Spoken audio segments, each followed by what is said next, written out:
ADC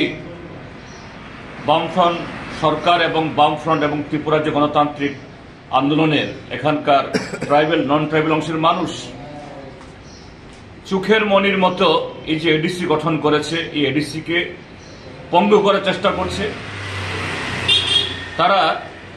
আরো নানা কায়দায় এই রাজ্যের মানুষের অধিকার হরণ, ট্রাইবেলদের অস্তিত্ব বিলুপ্তির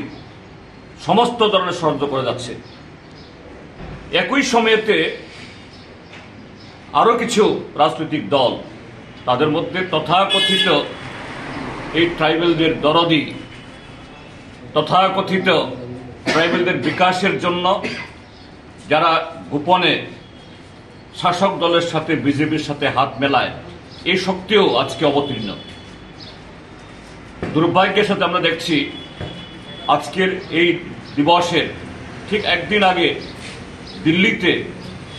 এই ভারতীয় জনতা পার্টি এবং এই ট্রাইবেল দরদের নামে এই ত্রিপুরাজ্যের ট্রাইবেলদের সমূহ যারা ক্ষতি করছে, তাদের আরেকটা চুক্তি, যেটা গত বিধানসভা নির্বাচনে ছিল গোপন চুক্তি,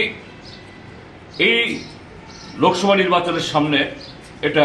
প্রকাশ্য চুক্তি হিসাবে এটা অবতীর্ণ হয়েছে। আরেক দফা শুধু ত্রিপুরাজ্যের ট্রাইবেল অংশের জনগণ না,